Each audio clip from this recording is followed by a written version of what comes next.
My son died 15 years ago in a devastating accident. I saw him in the casket, felt his cold skin, and tossed dirt into his grave. But last night, at 3:27 in the morning, my cell phone rang. His name flashed on the screen, and when I answered, I heard his confused voice asking, "Mom, where am I? It's completely dark in here." How can your heart keep beating when you hear the voice of someone you buried? But before I continue, check if you're subscribed to the channel and write in the comments where you're watching this video from. We love to know how far our stories are reaching. My name is Alara Vance, and for 15 years, I lived with a hole in my chest where my heart used to be. My son, Zion, was only 17 years old when he died in a motorcycle crash. A drunk driver ran a red light on a rainy night and hit him head on. In that moment, my knees buckled when the phone rang at 11:42 p.m. It was the hospital. Ms. Alara Vance, mother of Zion Vance. That single question already held all the answers I didn't want to hear. They say there's a mother's instinct that warns us when something terrible happens to our children. Right then, even before the doctor finished the sentence, I already knew. It was as if an invisible thread that had always connected me to Zion had been abruptly severed. The viewing was a blur. I remember sitting beside the casket, unable to cry, staring at my boy's face.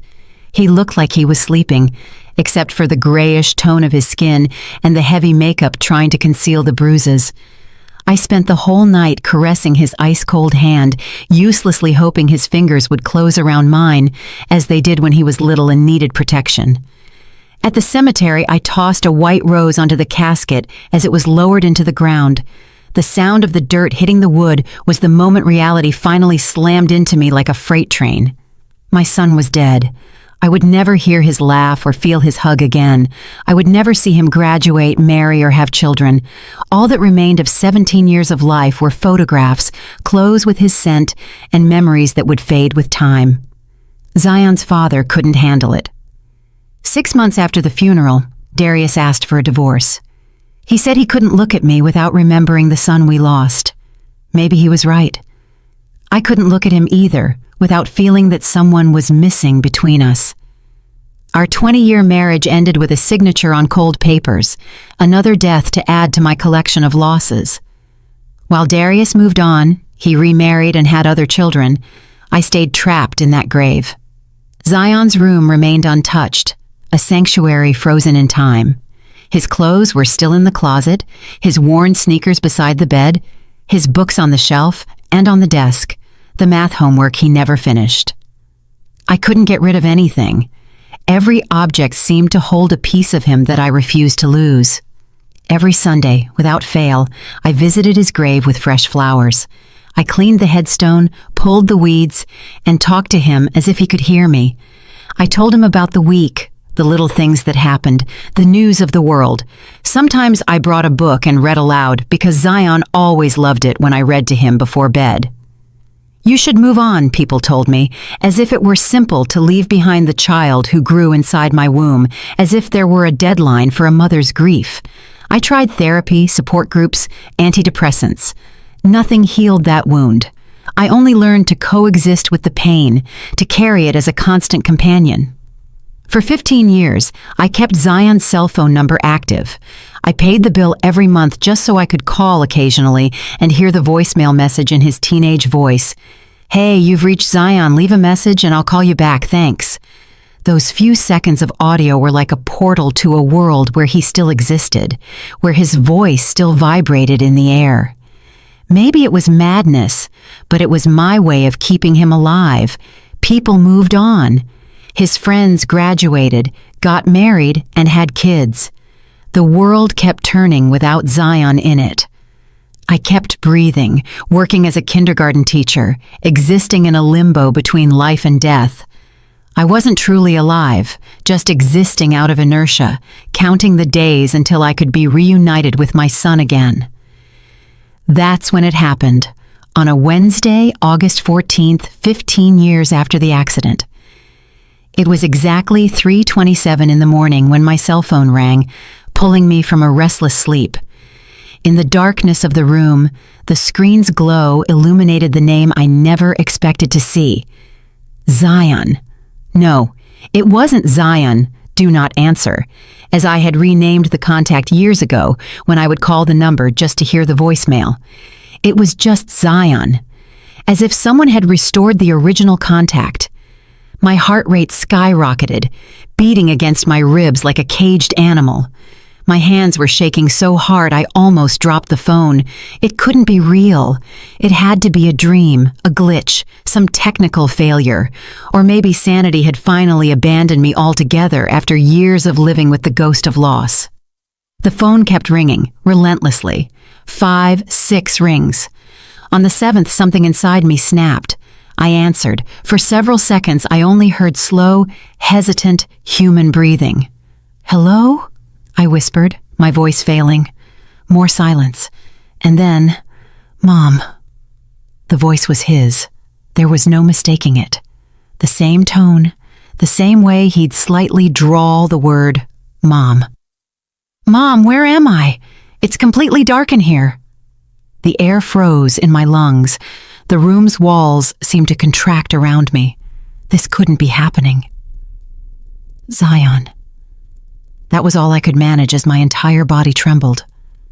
"Yeah, it's me. I don't know where I am. I can't see anything. I'm cold. What happened to me?" I switched on the lamp beside the bed with shaking fingers, as if the light could dispel this madness. My mind was firing in 1,000 different directions. It could be a cruel joke, someone who had stolen his number, an auditory hallucination caused by medication and sleepless nights. But that voice, I would recognize that voice anywhere. "Zion, is that really you?" I asked, tears streaming down my face. "How? How is this possible?" "I don't know, Mom." His voice sounded distant, confused. "I remember the crash. I remember the rain, the car lights coming right at me, and then nothing, just darkness. And now I'm here, but I don't know where here is. I can't see anything. I feel like I'm trapped." A sob escaped my throat. I jumped up, stumbling across the room while holding the phone like a lifeline. "Zion, you died 15 years ago. I buried you." Silence on the other end. A silence so dense I could almost touch it. "No, Mom, I can't be dead. I'm talking to you. I'm thinking. I'm feeling. I just can't move. Everything is tight around me." I felt a chill run down my spine, tight, like a coffin. My God, could it be a hospital mistake? Someone declared dead prematurely? Stories of people being buried alive swirled in my mind in a torrent of horror, but it was impossible. I saw him at the viewing. I touched his cold skin. He was buried 15 years ago. He couldn't be alive after all this time. "Where are you right now?" I asked, trying to keep my voice steady. "What do you see around you?" "Nothing. It's totally dark. I can feel wood.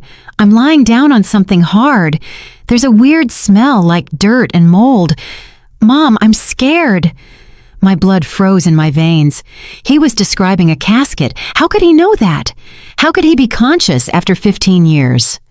"Calm down, my son." The words came out automatically, mother's instinct overriding the panic. "I'm going to help you. Just tell me how I can find you." "I don't know. I just remember the accident and then waking up here. Mom, how long did you say it's been?"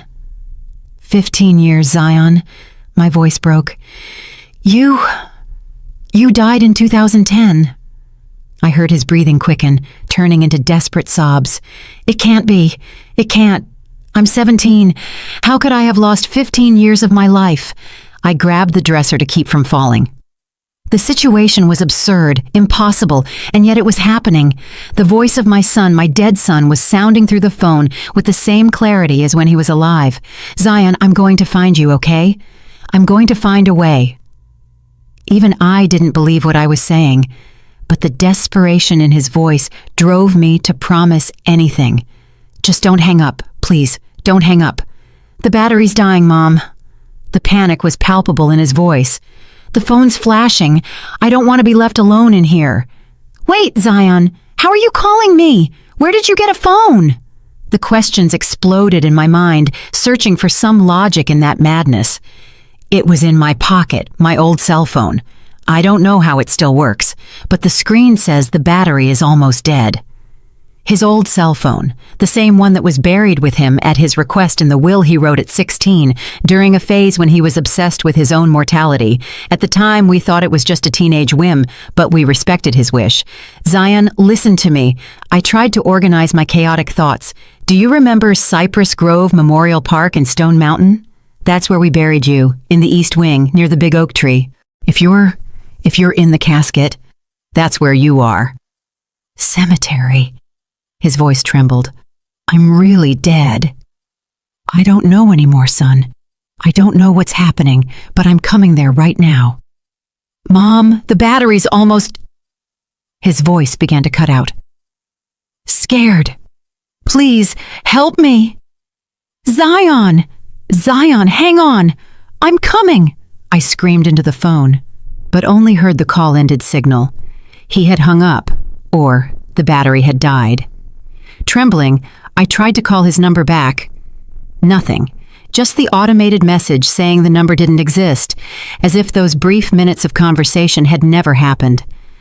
I didn't stop to think about the logic or the impossibility of the situation. I threw a jacket over my pajamas, grabbed my car keys, and ran out to the garage. It was nearly 4 a.m. when I drove like a maniac through the deserted streets of Atlanta, running red lights, my heart beating so hard it felt like it would explode. The cemetery would be closed at that hour, but I knew the night watchman, Mr. Silas. Over years of Sunday visits, we had formed a silent friendship. He always let me stay a few minutes past closing when I lost track of time, talking to Zion's grave. I parked haphazardly at the cemetery entrance and ran to the guard booth. Mr. Silas was sleeping in a chair, but woke up startled by my frantic pounding on the glass. Ms. Alara, what happened? It's 4 a.m. I need to get in, Silas, now. It's urgent. It's about my son. He looked at me as if I had lost my mind, and maybe I had. Your boy. But Ms. Alara, I know it seems crazy, I interrupted, but I need to go to his grave right now, please.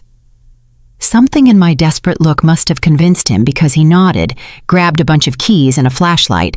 I'll go with you. It's not safe to be alone out here in the dark. I didn't have time to thank him. I was already running down the stone path I knew so well, illuminated only by the light of the waning moon. Mr. Silas was right behind me, panting, trying to keep up with my frantic pace. 15 years of visiting the same spot creates a precise mental map. Even in the darkness, I knew how to find the way to Zion's grave, left at the Almeida Mausoleum, right at the angel statue, follow the cypress path to the big oak tree. And there, beneath the shadow of the centuries-old tree, was the marble headstone with his name, Zion Eduardo Vance, 1993-2010, beloved son, forever in our hearts. I fell to my knees in front of the grave, the world spinning around me. What did I expect to find? What was I looking for? A call from beyond the grave didn't mean I could dig him up and find him alive. 15 years is too long. Even if there had been some mistake, even if he had been buried alive, a thought that sent shivers of horror down my back, there would be no way to survive that long underground. Ms. Alara, Mr. Silas approached, concerned. Are you all right? I didn't answer. My eyes were fixed on the earth over the grave, firm, intact soil, covered by a carpet of well-kept grass that I myself had planted years ago. No sign of disturbance, nothing to indicate that someone or something had emerged from there. He called me, Silas, I murmured, without taking my eyes off the grave. My Zion called me less than half an hour ago. The watchman placed a hand on my shoulder, his voice gentle. Ms. Alara, you had a nightmare. It happens when we lose someone we love. It wasn't a dream, I screamed, pushing his hand away. I was awake. I answered the phone. It was his voice. I started scraping the grass with my fingernails, trying to dig, to claw at the dirt with my bare hands. It was madness. I knew it. A grave is almost 6 feet deep. I would never be able to reach the casket that way. But reason had abandoned me the moment I heard my son's voice on the phone. "Miss Ilara, please." Mr. Silas grabbed my wrists, preventing me from continuing that useless attempt. "You'll hurt yourself. This isn't normal." And I broke down in tears, smearing my face with the dirt from my hands. "He said it's dark. He said he's trapped. He's scared, Silas." I sobbed uncontrollably. "How can I leave him like that? How?" The watchman helped me up, supporting me as I trembled. "I'm going to take you home. You're very upset. Tomorrow everything will look different." But I knew it wouldn't. Nothing would be the same after that call. If I couldn't dig up my son with my own hands, I needed to find another way to understand what was happening. "His phone," I murmured, as Mr. Silas guided me out of the cemetery. It was with him in the casket. How could it work after so many years? How could it have battery?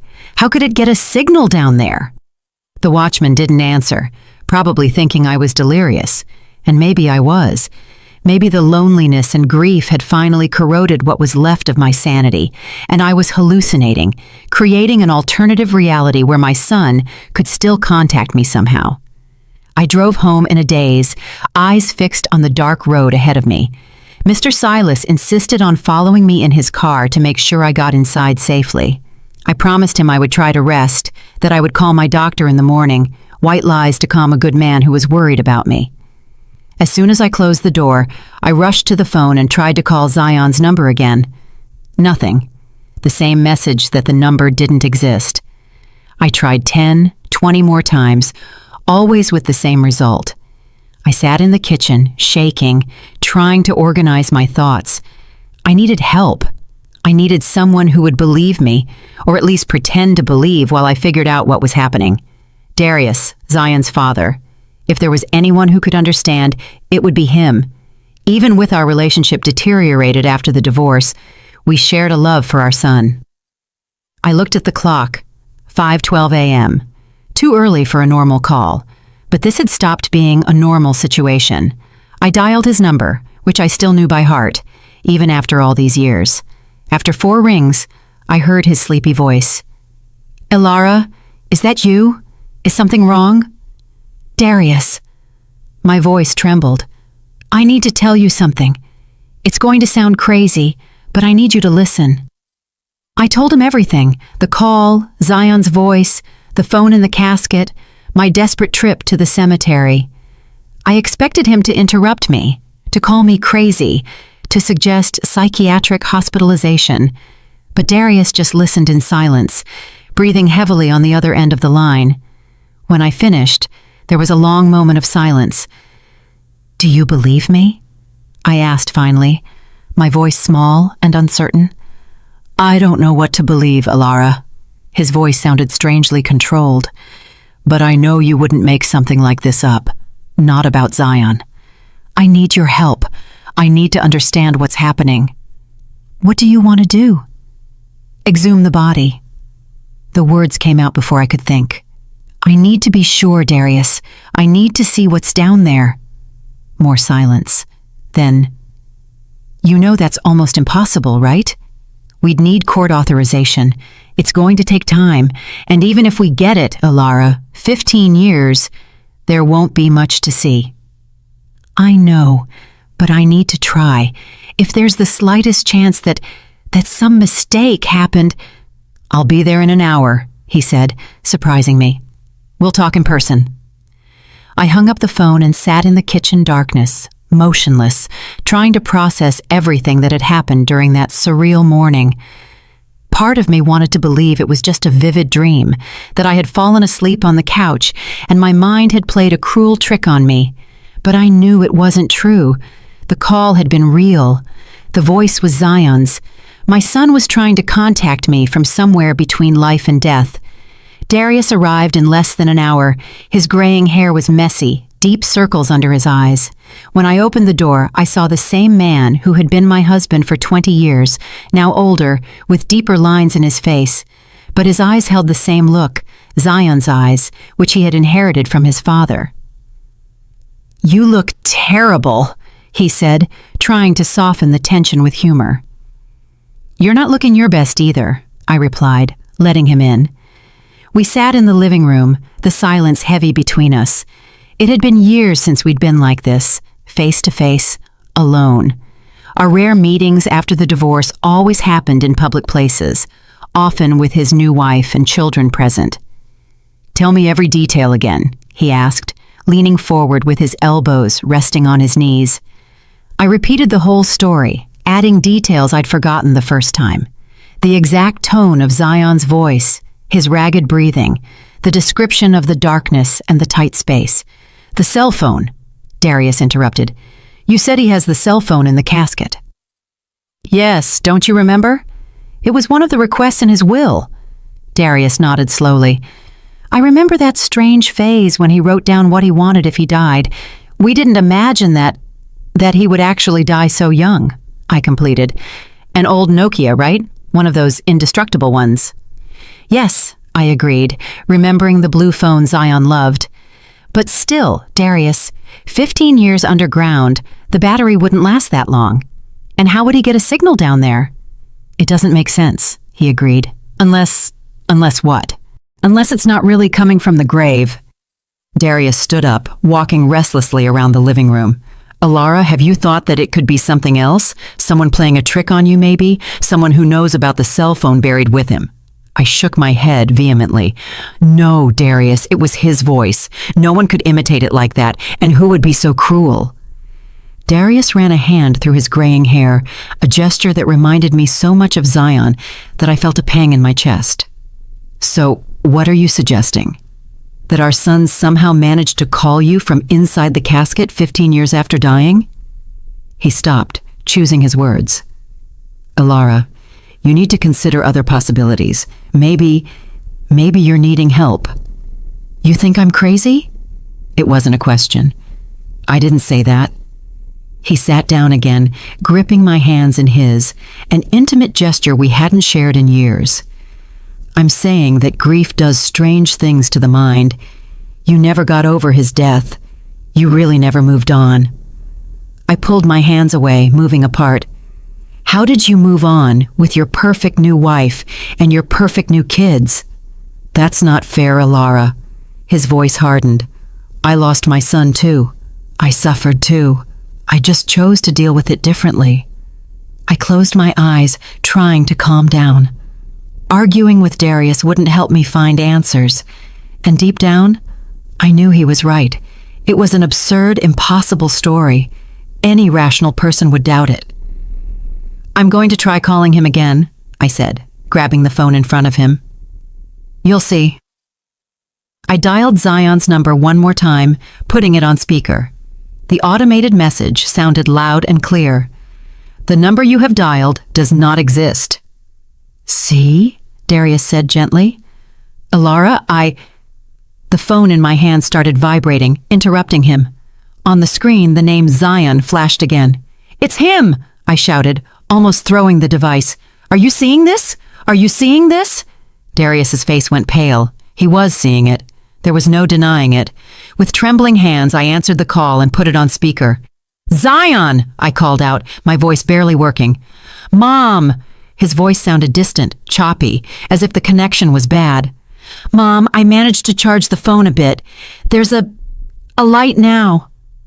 Darius raised a hand to his mouth, eyes wide with shock. He was hearing the same voice I was. "Zion!" I called louder. "Your dad is here with me. We're on speaker." "Dad." His voice seemed more alert. "Dad, is that you?" Darius swallowed, tears in his eyes. "Yes, son, it's me." "What's happening to me? Why are they saying I'm dead? I remember the accident, but then everything is hazy." I looked at Darius, unsure what to say. How do you explain to someone that they've been dead for 15 years? "Zion." Darius took the lead, his voice choked. "You said there's a light now. What are you seeing?" There's a a type of flashlight here. It was in my jacket pocket along with the phone. I don't know how it still works, but I can see a little bit now. I'm in a wooden box. It's small. I can barely move. I felt the blood freeze in my veins. He was describing the casket. What else do you see? Darius asked, gripping my hand tightly. There's a white cloth, and I'm wearing... Wait, it's not my clothes, it's a suit. I never had a suit like this. The funeral clothes. The suit we bought for him to be buried in. Darius and I exchanged looks of horror. Zion, my voice trembled. Try to push the lid. See if you can open it. We heard sounds of struggle, groans. I can't, it's too heavy. It feels like there's something on top. Dirt, maybe. Darius took the phone from my hand, holding it closer to his face. Zion, listen to me. We need to understand what's happening. How long have you been conscious in there? I don't know. His voice sounded frustrated. It's like I just woke up from a long, confusing dream. I remember parts of my life, school, friends, you guys, but there are a lot of blurry things. It's like I've been sleeping for a long time. And the accident, what do you remember? It was raining. Coming back from Jada's house, the bike slid on the curve. I saw the headlights coming at me very fast. Then pain, a lot of pain, and then nothing, until I woke up here in the darkness. The description matched exactly what we knew about the accident. The police reports, the witness testimonies. Zion, I called, taking the phone back. What's the last date you remember? March 10th, 2010. A Wednesday. I had a physics test the next day. Darius and I looked at each other again. March 10th, 2010. The day of the accident. Exactly 15 years ago. And do you remember? I hesitated, not knowing how to ask. Do you remember dying? Silence on the other end. Just his irregular breathing. I don't know. His voice was almost a whisper. Now I remember the pain. Then a feeling of floating, like I was being pulled upward, bright lights, voices I didn't recognize, and then darkness until I woke up here. Mom, Dad, am I really dead? How do you answer that? How do you tell your own son that he did die, was viewed, mourned, and buried? Zion, Darius took over, sparing me from having to answer. Something very strange is happening. We need to investigate. Do you think you can maintain contact with us? How much battery does the phone still have? 30%, I think. I don't know how it's still working after... How long did you say? 15 years, I replied, my voice failing. It's 2025, son. My God. He seemed to be trying to absorb the information. So I'd be 32 now. It's so weird to think about. It feels like I was in high school yesterday. For him, it really had been. Time had stopped at the moment of the impact that took his life. 15 years in the blink of an eye. Zion, Darius said, adopting a more practical tone. We need to find a way to verify all this, to understand what's happening. You said you have a flashlight. Can you look around, see if there's anything else with you in the casket? I'll try. We heard sounds of movement restricted by the small space. There are some dried flowers, a rosary, and an envelope. An envelope? I asked, surprised. What kind of envelope?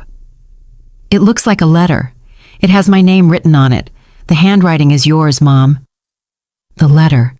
I had completely forgotten about it. The night before the funeral, I wrote a farewell letter to Zion and asked for it to be placed in the casket. A final message for my son. Words I didn't have a chance to say while he was alive. Can you open it? I asked, remembering the intimate and painful content of that letter, written at the height of despair. Yeah, I'm opening it. My dearest Zion, he began reading aloud. If there's a world beyond this one, know that you're reading these words and feeling all the love your mom has for you. He continued reading, and every word was like a knife piercing my heart. Words written 15 years ago on a night of unbearable pain, now coming back to me in the voice of the son they were addressed to. And one day when my time comes, we will be together again. Until then, I will love you and miss you with every breath. Your mom, forever. His voice cracked as he finished reading. You wrote this for me. Yes, I confirmed, tears streaming freely down my face. The night before your funeral. So it's true? Zion's voice sounded defeated. I'm really dead, buried, but then, how am I conscious? How am I talking to you? It was the question that tormented all of us, a question for which we had no answer. I don't know, son, Darius replied, putting an arm around my shoulders in a protective gesture that surprised me. But we're going to figure it out. I promise you. We're not going to leave you alone in this. The battery is dying again, Zion said, his voice suddenly alarmed. I only have 10% now. It's going to turn off soon. Zion, listen. I spoke quickly. We're going to try to find out what's happening. We're going to find a way to help you. Just don't despair. It's okay. We're here. We're going to find you somehow. I'm scared, Mom, he whispered, suddenly sounding like the boy who used to run to my bed during thunderstorms. I'm scared of being left alone in the darkness when the battery dies. I'm scared you won't be able to find me. We're going to find you, I promised, even though I had no idea how to keep that promise. Just hang on. Try to save the battery. Only call if it's really important, okay? Okay, he agreed, his voice weak. Dad, Mom, I love you. We love you too, son, we replied in unison, just like in the old days when he was little and we were tucking him in. The call ended abruptly. The phone screen went back to normal, as if nothing extraordinary had happened, but the tears in Darius's eyes confirmed that he had heard it too. It wasn't a hallucination. It wasn't madness. Somehow, our son was contacting us from beyond the grave. What do we do now? I asked, wiping my tears with the back of my hand. Darius got up, pacing the room, his analytical engineer's brain clearly working overtime. We need to be methodical. First, establish the facts. What do we know for sure? We know Zion died 15 years ago. We know we buried him. We know that somehow he's conscious and managed to call us. And what does that mean? Darius rubbed his face, suddenly looking much older. It's impossible for him to be alive in the casket, Alara. Not after 15 years. I know. I shivered at the thought of the implications. So what? Ghost? Restless soul? Some kind of residual consciousness? Darius had always been the more skeptical of us, a man of science who believed only in what he could see and touch. Seeing him now considering supernatural possibilities showed how much that call had affected him. I don't know, but I know we need help. He grabbed his phone. I'm calling Kai Lewis. Darius's best friend since college. A forensic pathologist who worked at the county morgue, someone who would understand the scientific aspects of the situation. Do you think it's a good idea to involve more people? I questioned nervously. What if he thinks we're crazy? Kai knows me well enough to know I wouldn't make something like this up. Darius was already dialing. We need someone who understands the science part, and also, we're going to need some kind of authorization to exhume the body. The word exhumation made my stomach churn. The idea of digging up Zion, of seeing what was left of him after 15 years, was too disturbing. Do you really think we should do that? I asked, my voice low. Darius looked at me with a seriousness I hadn't seen in years. If that were you, trapped somewhere between life and death, wouldn't you want us to do everything in our power to help you? He was right. If there was any chance of helping our son, we needed to try, no matter how unsettling the idea was. Kai left shortly after, promising to immediately start the process for the exhumation authorization. Darius decided to stay with me, settling onto the living room couch. It was strange to have him back in the house we shared for so many years. The house where we raised our son, the house he abandoned when the grief became unbearable. Night fell, bringing with it a darkness that seemed denser, more oppressive than usual. Neither of us could sleep.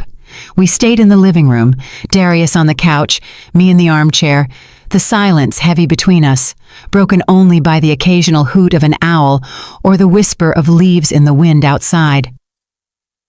"You still keep his things, don't you?" Darius suddenly asked, looking toward the hallway that led to Zion's room. "Yes," I admitted. "I didn't change anything." He nodded without judgment. "Can I see?" I guided him down the hall to the room that had remained untouched for 15 years. I opened the door slowly, as if afraid of waking someone. The smell of dust and stopped time greeted us. The curtains were drawn, but I turned on the light, revealing the sanctuary I had built for my son. The bed was still made with the Batman blanket he loved, even though it was a kid's thing for a 17-year-old. The desk had school books piled on it, an unfinished math assignment in the open notebook, rock band posters on the walls, a pair of worn sneakers beside the bed, and his guitar in the corner, covered in dust, silenced by time. Darius stood in the doorway, taking it all in. I saw his hands tremble slightly. "You accused me of moving on too quickly," he said softly. "Maybe you're right, but maybe it's because I couldn't do this. I couldn't preserve the memories like you did." He walked slowly through the room, touching the objects with reverence. He stopped in front of the trophy shelf, swimming, chess, science competitions. Zion had always been a brilliant boy, destined for great things, a life abruptly interrupted before it could fully bloom. "Look at this." Darius picked up a small black notebook from a half-open desk drawer. His journal. My heart raced. I never had the courage to read it. Me neither. He held the notebook carefully, as if it were a precious artifact. "Maybe we should now.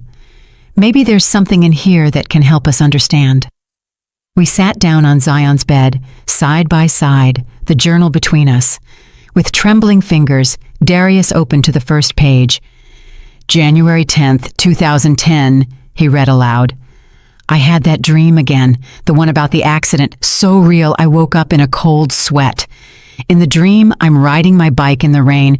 I see the headlights getting closer. I feel the impact. Then I'm floating above everything, watching my own broken body on the asphalt. It's terrifying, but also strangely peaceful." We exchanged alarmed glances. The dream's description corresponded exactly to the accident that would take his life 2 months later. A shiver ran down my spine. Darius continued reading, turning the pages carefully. The entries describe the daily life of a normal teenager: exams, friends, the girl he liked, arguments with his parents. But there was something else, something disturbing, that was repeated in several entries. Dreams about his own death. Always the same scenario, always the same feeling of watching from the outside. "March 1st, 2010, Darius read, his voice heavy, "just 10 days before the accident." The dream got more intense. This time I saw the funeral. I saw Mom crying over my casket. I saw Dad trying to be strong but falling apart when he thought no one was watching. I saw my friends standing in a circle, not knowing what to say. It's so vivid that I'm starting to wonder if they're really dreams or something else. Premonitions, warnings. I'm scared, but also curious. My breathing failed. Zion had dreamed about his own death, his own funeral, weeks before it happened. He knew, I murmured, stunned. Somehow he knew what was going to happen. Darius turned to the last entry. It was dated March 10th, 2010, the day of the accident. "Today is the day. I don't know how I'm so sure, but I am."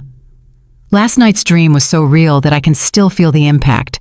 The metal tearing my skin, the bones breaking. I should be terrified, but strangely, I'm not. It's like it's inevitable, like it's destined. If something happens to me today, I want Mom and Dad to know I love them more than anything. And I also want them to know that it won't be the end. Somehow, I'm going to find a way back to them. I'm going to find a way to say I'm okay, that I just changed forms. P.S. If I'm right, please bury my cell phone with me. It might sound weird, but I have a feeling I'm going to need it." The journal fell from Darius's hands. The silence that followed was dense, loaded with impossible implications. "He knew," I repeated, my voice almost inaudible. "They weren't just dreams. He saw the future, and he knew that somehow, someday, he was going to contact us." "The cell phone," Darius murmured. "He asked to be buried with the phone because he knew he was going to use it to communicate with us." The understanding of what was happening began to form in our minds, still hazy, still incomplete, but with more defined contours. Zion had somehow foreseen his own death, had prepared for it, and now, 15 years later, he was fulfilling his promise to find a way back to us. As if responding to our thoughts, my cell phone rang. Zion's name flashed on the screen. We answered together, Darius leaning in to listen. "Zion!" I called out, my heart pounding. "Mom! Dad!" His voice sounded different now, firmer, more assured. "You're in my room, right? You just finished reading my journal." I was paralyzed with shock. "How? How do you know that?" "I can see you," he answered calmly. "I don't know how to explain it. It's like I'm in two places at once. I'm still here in the darkness, but I can also observe, like in the dreams I used to have." Darius took the phone, his eyes wide with shock. "Zion, are you saying you can see us right now?" "Yes. Mom is wearing that blue shirt I gave her for Mother's Day many years ago. You're holding my swimming trophy from the state championship." It was true. Darius had just grabbed the trophy from the shelf as we spoke. There was no way Zion could know that unless he could truly see us. "My God," Darius whispered.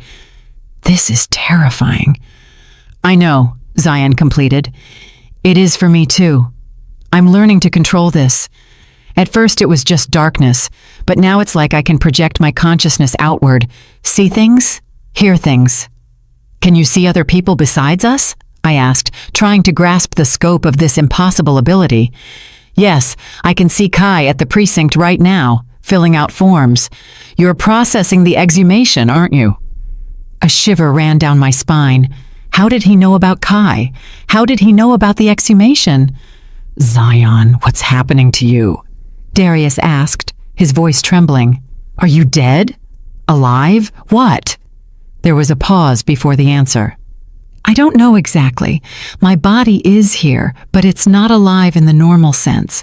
It's preserved somehow, as if time has stopped for it, but my consciousness is somewhere else, in many places at once." "This is impossible," Darius murmured, the rational engineer struggling against the supernatural evidence. "Many things are impossible until they happen," Zion replied. "Mom always used to say that, remember?" It was true. It was one of my favorite sayings when Zion was little and said something was impossible. "Son," I asked, trying to make sense of it all, "why now? Why wait 15 years to contact us?" "I didn't wait." His voice sounded almost surprised. "For me, it was like waking up from a long sleep. I didn't realize so much time had passed, but now that I'm awake, I can feel time in a different way. I can see what I lost. I can see how much you suffered. And I can see that maybe I can return." "Return?" Darius and I spoke in unison. "What does that mean?" "I'm not sure," Zion admitted, "but I know you need to open the grave. I need you to get me out of there. There's something that needs to be done, something I can't explain yet, like an instinct." Darius and I looked at each other, scared and hopeful at the same time. The idea of Zion returning somehow was as impossible as it was wonderful. "We're trying, son," Darius assured him. "Kai is taking care of the paperwork for the exhumation, but it might take days, maybe a week." "That's too late," Zion's voice replied, urgent. "The connection is getting stronger, but it's temporary. I feel like there's a window of opportunity. If we miss it, I might not be able to return." "How much time do we have?" I asked, desperation rising. 3 days, maybe less. It's hard to explain, but I can feel it, like a tide that rises and falls. I'm at the peak now, but it will start to diminish soon." Darius stood up, determined. I'm going to talk to Kai. We're going to expedite the process. If we don't get the authorization in time—" He didn't finish the sentence, but I understood what he meant. We would do whatever was necessary, legal or not. "There's something else," Zion continued, his voice suddenly serious. "I'm not alone here. There are others like me, people trapped between worlds. Some are confused, scared. Others are angry. Not everyone has good intentions." A shiver ran down my spine. "What do you mean?" "Some want to return for the wrong reasons. Vengeance, obsession, power. If they find a way back, like I'm trying to do, it would be dangerous," Darius concluded, his face grim. "Very," Zion confirmed. "I'm trying to hold them back, block the path, but I'm getting tired. I don't know how much longer I can." The implication was clear and terrible.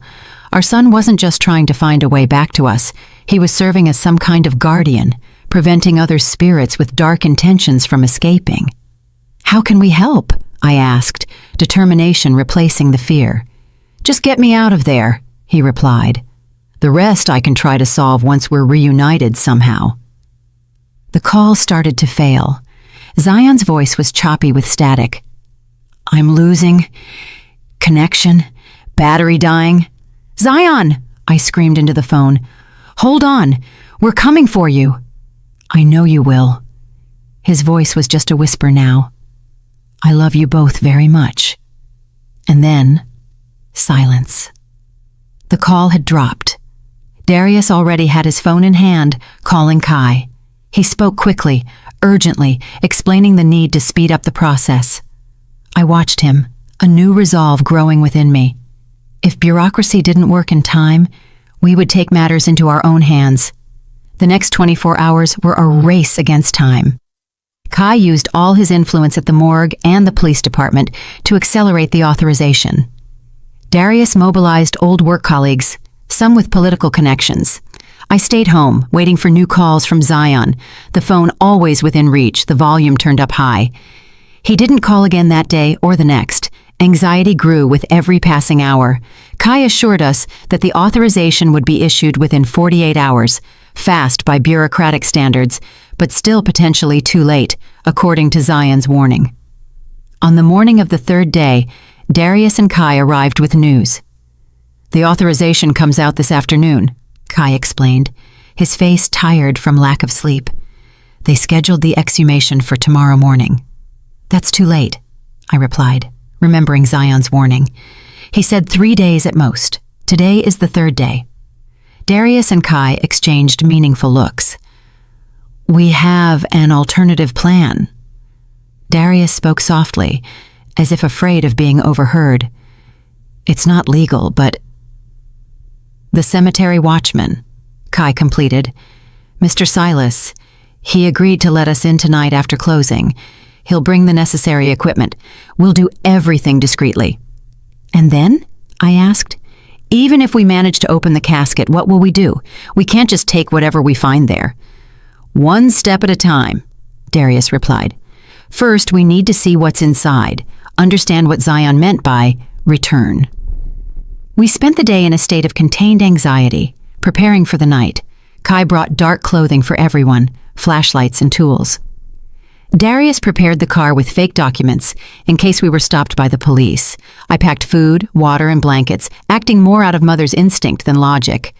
By 10 p.m., the cemetery had been closed for an hour. We drove there in silence, each lost in our own thoughts. Mr. Silas was waiting for us at the back gate, his face grim but determined. "I have everything ready," he said quietly. "The tools are hidden near the grave. No one comes here at this hour, but we need to be fast and quiet." The cemetery at night was a completely different place. Shadows seemed to move between the graves, and the silence was broken only by the occasional hoot of an owl or the rustling of leaves in the wind. We followed Mr. Silas along side paths, avoiding the main trails where the moonlight made us more visible.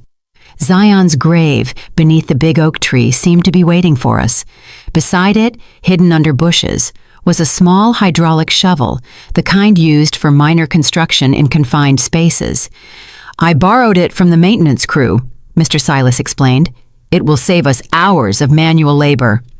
Kai and Darius immediately got to work, operating the small machine carefully to minimize noise. The soil over Zion's grave was compacted after 15 years, but the machine cut through it with surprising efficiency. I stood guard, my eyes alert for any movement, my ears sharp for any sound that didn't belong to the night. My cell phone was in my pocket, silent, but ready for any new contact attempt from Zion. After nearly an hour of work, the hydraulic shovel struck something solid. The sound of the machine hitting wood made my heart jump. "The casket," Darius announced in a whisper. "Now we need to work by hand."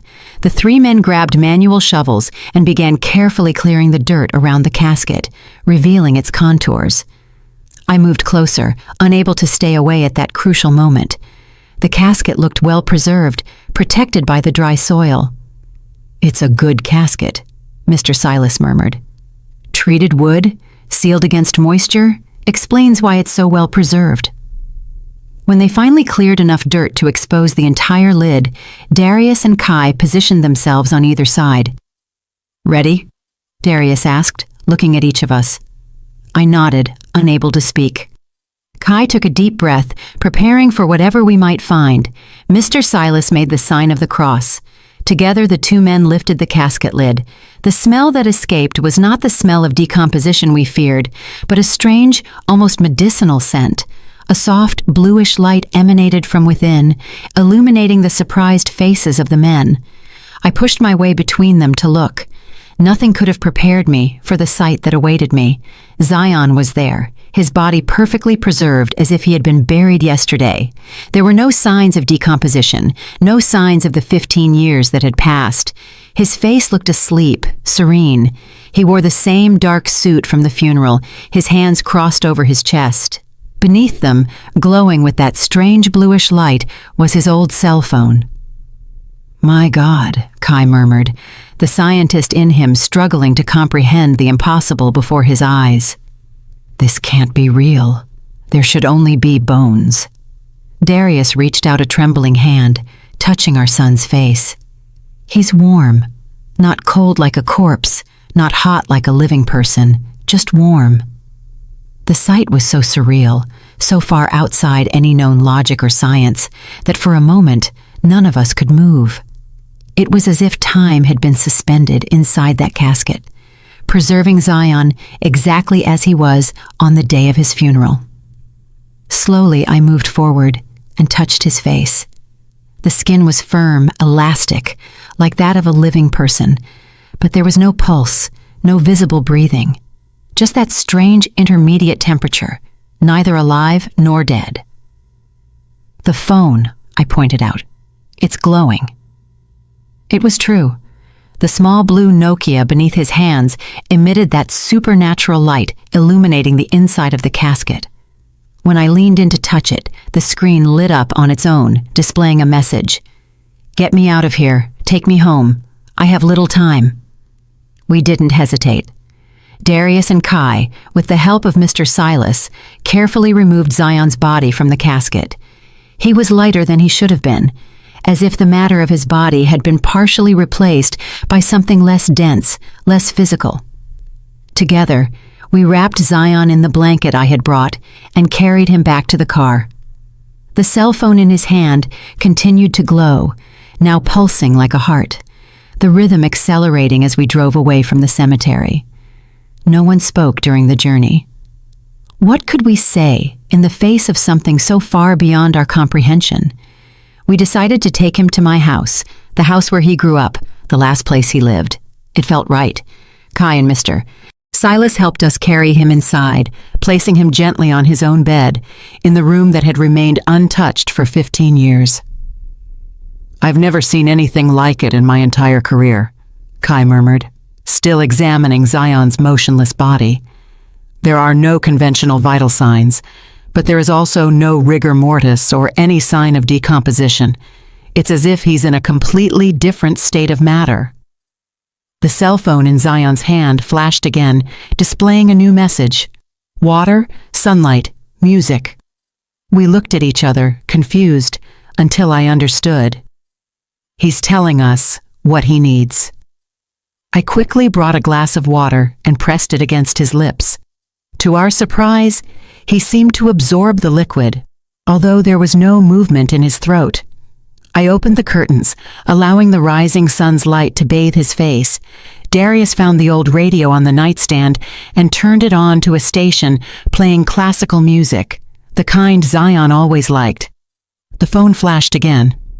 "Thank you. Now I need to rest. Tomorrow."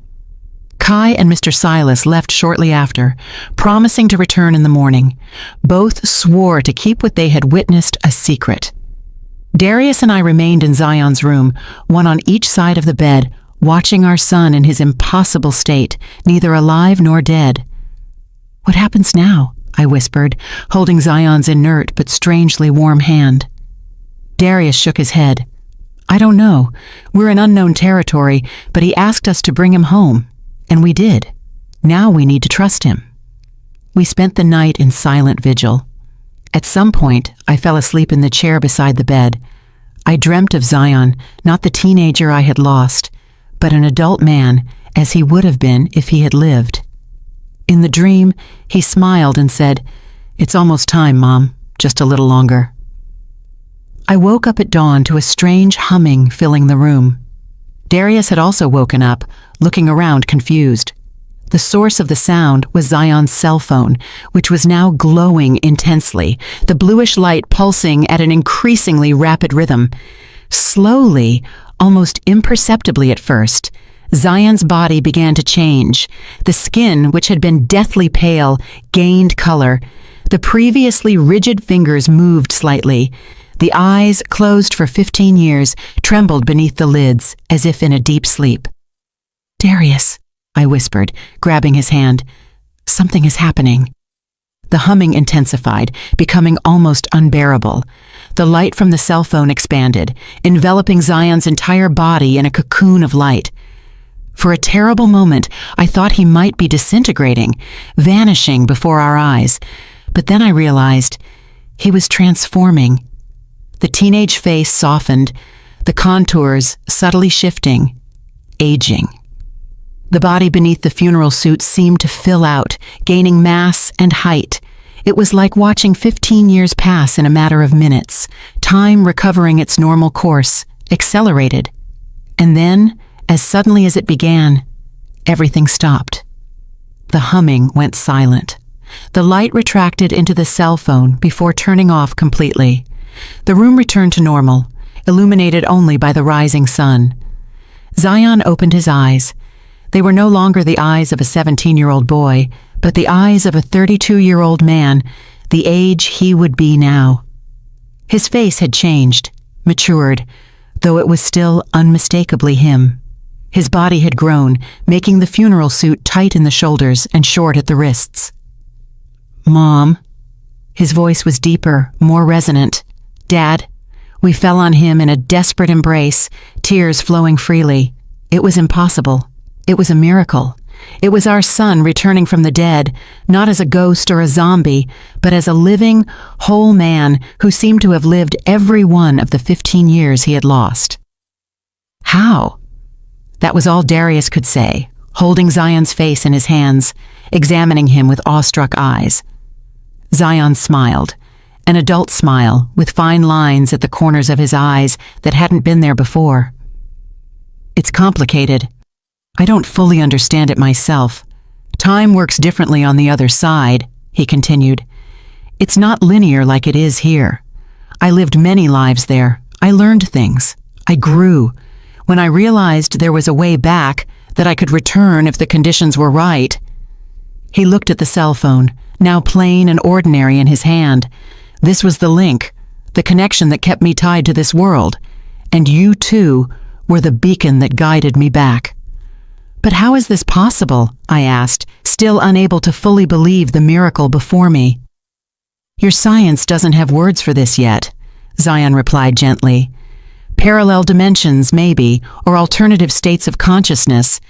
The important thing is that I'm here. I returned. Not exactly as I was, but..." He looked at his own hands, now larger, stronger, with small scars and calluses that weren't there before. This body reflects the experiences I had there, the growth, the learning, as if I lived those 15 years elsewhere. Darius, ever the pragmatic one, was already thinking of the implications. How are we going to explain this? Legally, you're dead. You don't exist in the system. Zion smiled again. We'll have time to figure that out. Kai can help. Maybe a story about a mistaken identity. Amnesia, something like that. The important thing is that I'm back. His face suddenly grew serious. But I'm not the only one who found the way. Others are trying to follow. Like I warned, not all with good intentions. What can we do? I asked, determination replacing the fear. For now, nothing. I closed the portal behind me as best I could, but we need to be vigilant. He looked out the window at the world outside, a world he hadn't seen in 15 years. So many things have changed.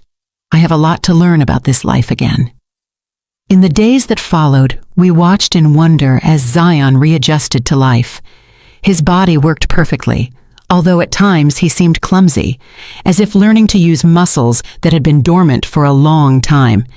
His mind was sharp, absorbing information with impressive speed, adapting to the technological and social changes of the last 15 years. Kai helped with the legal side, creating an elaborate story of mistaken identification and prolonged amnesia.